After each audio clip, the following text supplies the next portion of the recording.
فاسألوا أهل الذكر إن كنتم لا تعلمون.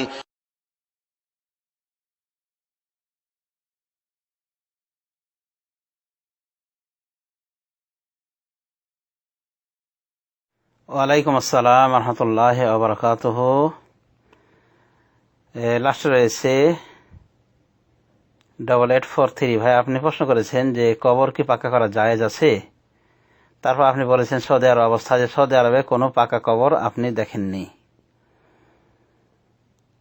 Saudi আরবের বিশেষ করে মদিনার কবরস্থান জান্নাতুল বাকিকে আপনি নাকি দেখেছেন, সেখানে কোনো কবর পাকা নেই। হ্যাঁ ভাই, ঠিক আছে, আপনার ধারণাই ঠিক যে কবর পাকা করা এটা ইসলামের দৃষ্টিতে নাজায়েজ।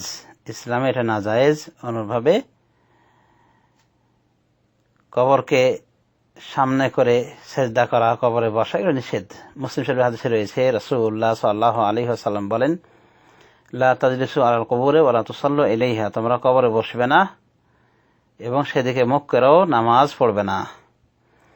আর কবর পাকা করা নিষেধ এসেছে রাসূলুল্লাহ সাল্লাল্লাহু আলাইহি ওয়াসাল্লামের ভিন্ন হাদিসে।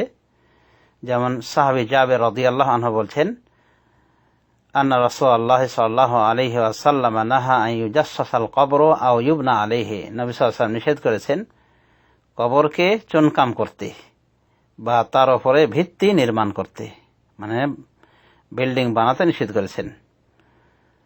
কবর চুনকাম করা মানে পাকা চুনকাম ইত্যাদি, এবং তার উপরে ভিত্তি করা, এগুলোই নিষেধ করে দেওয়া হয়েছে। তার উপর ভিত্তি নির্মাণ করতে নিষেধ করা হয়েছে। দেখুন সহিহ মুসলিম 1905 নম্বর হাদিস। এই হাদিসের আলোকে এবং এই জাতীয় হাদিসের আলোকেই সৌদি আরবে কবরকে পাকা করা হয় না। রাসূলুল্লাহ সাল্লাল্লাহু আলাইহি ওয়াসাল্লাম আলী রাদিয়াল্লাহু আনহুকে পাঠিয়েছিলেন এক সময়, যে আলী, তুমি যেখানেই কবর পাবে মদিনার অলিতে গলিতে, যে কোনো উঁচু কবর পেলে সে কবরকে তুমি সমান করে দিবে ভেঙ্গে, এবং কোনো ফটো যদি পাও, কোনো মূর্তি যদি পাও, তাহলে সেটাকেও মিটিয়ে দিবে, ভেঙ্গে দিবে। এভাবে মুসলিম শরীফে বর্ণনা হয়েছে। তো এটাই হলো ইসলামের নির্দেশ, যে কবর পাকা হবে না, কবরকে চুনকাম করা যাবে না, কবর উপর ভিত্তি নির্মাণ করা যাবে না, কবরকে মসজিদে পরিণত করা যাবে না। এগুলি সবই হারাম, এবং খ্রিস্টান ইহুদি চরিত্র এরাই এগুলি গর্হিত কাজ করত বলে রাসূলুল্লাহ সাল্লাল্লাহু আলাইহি ওয়াসাল্লাম তাদেরকে লানত করেছেন। তিনি বলেন, লানাতুল্লাহি আলাল ইয়াহুদ ওয়ান নাসারা, ইহুদ এবং খ্রিস্টানদের উপর আল্লাহর লানত, তারা তাদের নবীদের কবরকে মসজিদে পরিণত করে ফেলেছে। তো এগুলি আচরণ আসলে ইহুদি খ্রিস্টানদের আচরণ, বিজাতীয় আচরণ, যা মুসলিমদের ভিতরে সংক্রামক রোগ আকারে প্রবেশ করেছে। অর্থাৎ মুসলমানরা, কিছু হতভাগ্য মুসলিম এই কবর পূজাটা বিধর্মী থেকে শিখেছে, ইহুদ খ্রিস্টান থেকে, এবং তারাও এভাবে কবরকে পাকা করে থাকে। কবরের ওপর কার্পেট, গালিচা ইত্যাদি বিছিয়ে থাকে, এমনকি কবরের ওপর ফ্যান ঝুলিয়ে থাকে, নাউযুবিল্লাহি মিন যালিক। তো পাকা মাজার এবং বিবিধ পাপাচার ঘটে থাকে আমাদের দেশে। তো এগুলি সবই গর্হিত কাজ, এগুলি সবই গুনাহের কাজ। আল্লাহ রাব্বুল আমিন এই জাতীয় বিভ্রান্ত মুসলিমদেরকে হেদায়েত দান করেন। পরিশেষে বলবো যে ভাই, আপনি ওই মদিনার কবরস্থানকে জান্নাতুল বাকি বলেছেন। জান্নাতুল বাকি বলবেন না, এটা বিদাতীদের পরিভাষা।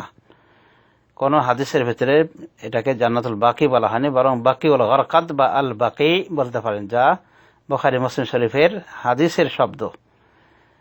তো এটাকে জান্নাতুল বাকি এজন্য বলে বিদাতপন্থীরা, যে তাদের বিশ্বাস যে এখানে যারাই মারা যাবে জান্নাতে চলে যাবে। কিন্তু মুশকিল হলো যে এখানে অনেক মুশরিকের কবর রয়েছে, পুরাতন ইহুদিদের কবর রয়েছে, মুনাফিকের কবর রয়েছে। তো তারা তো এই হিসেবে জান্নাতে যাওয়ার কথা। আসলে কাউকে, কোনো স্থান কাউকে জান্নাতে নিতে পারে না, বা কোনো স্থানের ফজিলতে জান্নাতে যেতে পারে না, বরং জান্নাতে যাওয়ার জন্য ওসিলা হিসেবে লাগবে আমল, সৎ আমল। এটাই আমাদের মুখ্য বিষয়, এটাই খেয়াল করতে হবে। অবশ্য রাসূলুল্লাহ সাল্লাল্লাহু আলাইহি ওয়াসাল্লাম মদিনার ফজিলত অনেক কিছু বলেছেন, তার ভিতরে এটাও একটা।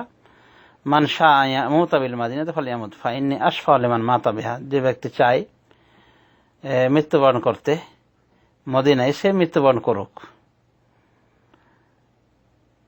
ফাইনে আশফা লেমান মাতাবেহা, কারণ আমি সুপারিশ করবার জন্য যে সেখানে মৃত্যুবরণ করবে। তো রাসূলুল্লাহ সাল্লাল্লাহু আলাইহি ওয়াসাল্লাম সুপারিশ করেন মদিনায় মৃত্যুবরণকারীর জন্য। অবশ্য মৃত্যুবরণ করা বলতে আত্মহত্যার মৃত্যু নয়, বরং বলা হচ্ছে যে চায়, যে পারে সে মরুক এখানে, মানে এখানে বসবাস করে থাকুক দীর্ঘদিন যাবৎ, বা এখানকে নিজের বাসস্থান বানিয়ে নিক মদিনাকে, এবং এইভাবে পারলে মারা যাক, আমি তার জন্য সুপারিশকারী হব। এভাবে সহিহ হাদিসে রাসূলুল্লাহ সাল্লাল্লাহু আলাইহি ওয়াসাল্লাম থেকে মদিনার ফজিলত এসেছে এবং মদিনায় মৃত্যুবরণের ফজিলত পাওয়া যায়। কিন্তু এর অর্থ এ নয় যে মুশরিকের জন্য, মুনাফিকের জন্য রাসূলুল্লাহ সাল্লাল্লাহু আলাইহি ওয়াসাল্লাম সুপারিশ করবেন কিয়ামত দিবসে। অতএব এই গোরস্থানের নাম জান্নাতুল বাকি, এটা বিদআতি পরিভাষা, বিদআতীদের তৈরি করা পরিভাষা, কোরআন হাদিসের পরিভাষা নয়, এবং এ মর্মের আকীদাটাও সঠিক নয়। আশা করি বুঝতে পেরেছেন।